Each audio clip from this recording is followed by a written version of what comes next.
My name is Ryan North. I'm a comic book writer. I'm also a computer scientist, and that gives me kind of a unique perspective on the world, those two hats. I'll tell you, as a writer working for Marvel and comics like Fantastic Four, my job there is to tell interesting stories. And the secret about stories is that the more real they seem, the more fun they are, the better they are. So I'm always trying to come up with more and more realistic, fun ways for supervillains to mess something up, to take over the world. Which means part of my job is to come up with these holes in reality and try to exploit them for the bad guys and have good guys fix them. With my other hat as a computer scientist, this is the cover table of contents of my thesis, some papers I've co-authored. My job here is to push forward the frontiers of knowledge, make the world a better place. So this secret title of this talk is called How to Be a Digital Supervillain and Why You'd Want to Be One. And I'll start with definitions. What is a supervillain? Well, the word seems easy enough. Super means better. Villain means bad guy, so a supervillain is just a better bad guy. But then we look at a superhero like Superman. Here's a guy who can leap tall buildings in a single bound. He's more powerful than a locomotive, which, if you do the math, is about 12,000 horsepower. He's faster than a speeding bullet, which is 120 meters per second, or 1,700 meters per second with high-velocity cartridges, laser vision, freeze, breath, and so on. Here, clearly, super isn't just better. Super is going beyond. Super is doing things that regular people can't. Therefore, a supervillain is able to do things that regular people can't, like making the world a better place. And this is what I'm going to call enlightened supervillainy. It's when someone ambitious, competent, and clever works out under their own motivation to do something that's not being done on its own. And you might be saying, Ryan, this sounds like kind of a sinister definition, but the exact same description applies to people like Superman, or Batman, or Wonder Woman, or Spider-Man, or Captain Marvel, or Luke Skywalker, or the unbeatable Squirrel Girl, or literally every other superhero in the world, and everyone loves those people, so they're going to love us too. So that's half of it. That's the supervillain part. But why digital? Why do I care about digital supervillains? And the answer is simple. It's because computers are machines, and machines do what you tell them to. And actually, I'm sorry, there's an error on this slide. Machines don't do what you tell them to. Machines do what anyone tells them to do. And this is the fundamental problem of computer security. It relies on stopping anyone else from telling your machine what to do. But this is a hard problem. It's a hard problem, and it's an open problem, and it's an ongoing problem for this reason. The reason is there's two ways to build software. One is to make the program so simple that there are obviously no errors, and the other is to make it so complicated that there are no obvious errors. This is a quote by Sir Tony Jorge. He's a British computer scientist, knighted by England for his services to computer science, so you know he knows what he's talking about. So can we still make programs that are so simple that there are obviously no errors? Well, let's look at software. MS-DOS in 1981 was 4,000 lines of code. That's enough that you could probably understand it if you really worked at it. 10 years later, Windows 3.1, 2 million lines of code. A decade after that, Windows 10 is 80 million. OS X around the same time, 84 million lines of code. That is too much for anyone to truly understand. And you might be saying, Ryan, these are operating systems. These are complicated pieces of software. What about simple stuff that does one job? No luck there. Zoom is 60,000 lines of code. Photoshop is 10 million. MS Office is 45 million lines of code. And the Facebook stack is 100 million lines of code. Software today is thousands of lines of code with hundreds of dependencies and subdependencies, both local and online, most of which can change at any time. And that's before we get to things like AI, where it operates like a black box that we can't see the internal state of. So if we can't do simple programs with obviously no errors, that leaves us with complicated programs with obvious errors, which means we can't assume that software is safe, especially in government, where the stakes are so much higher, so we have to try to break it first. Why do we have to try to break it first? Because of these guys, the villains, the bad actors, who will be trying very hard to break your software just as fast as they can. And this is where the comic books and the computer science combine. How do you be a digital supervillain? Why do you want to be a digital supervillain? It's very easy. You think like your digital attackers would before they do, and then prevent their schemes from succeeding. And the great thing about this is you don't need to be a computer scientist to do this. In fact, you shouldn't be. If you build the software, you'll know how hard it was. By someone who's standing outside that, you can just see the advantages, the way to break things. So all you need to do is ask yourself a simple question, imaginative question. And the question is, what if? And I'll walk you through some examples. Blockchain, probably mostly familiar with it, distributed database, public, write-only, it's inalterable, it's permanent, and the idea is that it introduces trust to a database, the proving it hasn't been altered. Use cases in government, pretty straightforward, land registries, property rights, identity verification, infrastructure for smart cities. You don't need me to sell you on the use cases for blockchain. You probably have people already doing that already, and they're probably trying to sell you a blockchain.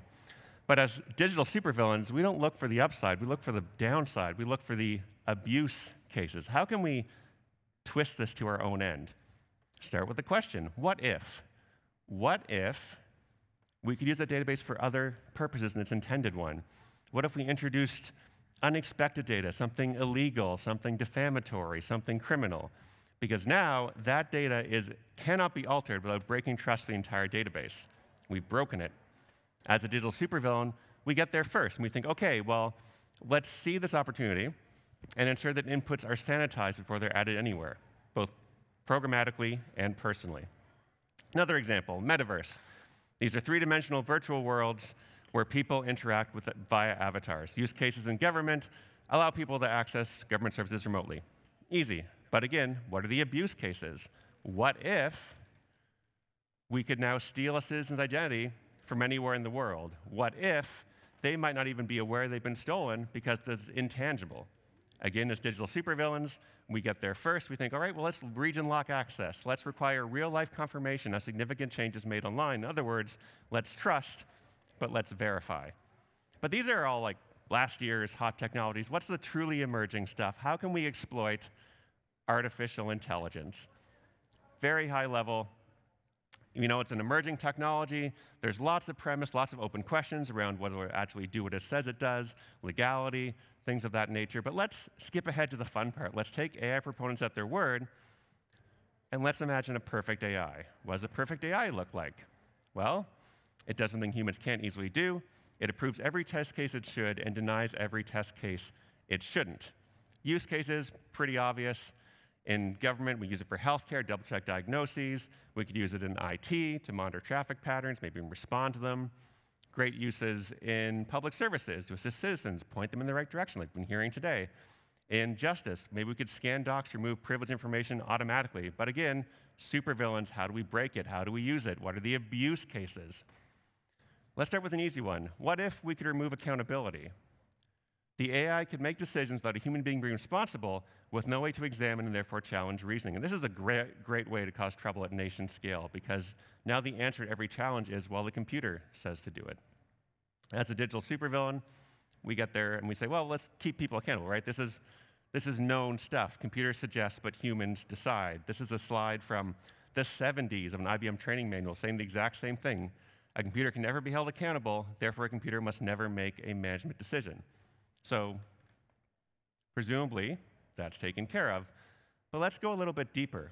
What if we could alter the AI? Let's change its code so it does, when we say something like a secret word, it makes decisions that favor us over everyone else. And you might be saying, okay, well, that sounds bad, but we can fix this, right? We just keep the computer secure. These are already best practices. There's no mystery here. You don't let people alter your code without them getting in trouble. The catch is it's not that simple. And the reason it's not that simple is because AI is built on training data.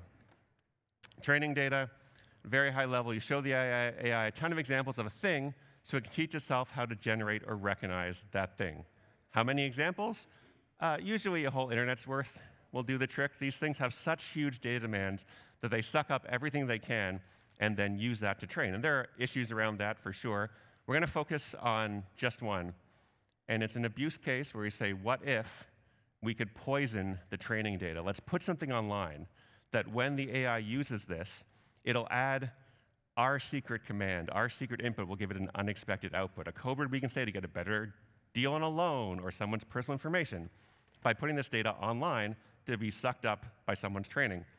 And you might say, well, Brian, that sounds cool and bad, but this is comic book space. This is not reality. And the bad news there is here's a paper from last year called Planning Undetectable Backdoors in Machine Learning Models describing this exact scenario. It gets worse. You can not even have to do this yourself. You can get a copy of the AI, and computers are copying machines.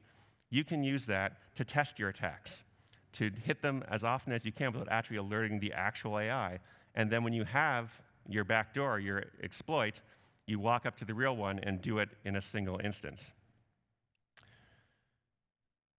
So as digital supervillains, we want to stop this. How do we do it?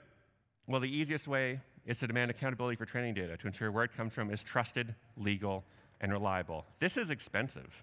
It's so cheap to suck up the internet and use it on your own. It's expensive to build proper training data that you have verified and control, but security is expensive. The other thing we can do, periodically attempt to jailbreak our own AI, use white hat hackers to break into your machines, get them to do something they're not supposed to do, and then have them tell you how they did it so you can patch that error. The bottom line, and the good part, is none of these attacks are inevitable, and all of them are preventable as long as you get there first. You just have to think of them before the bad guys do. So, conclusions. Be curious and hire curious people. And ask questions like, what if? Find out the real answers. In other words, be the supervillain you'd never want to meet to ensure you never have to meet them. Any emerging technology has possibility and potential, but to truly understand it, to truly control it, you have to take it apart, disassemble it, find out how it works, how it breaks, how it's exploited, and then use that to put it back together to build a better world. Thank you very much.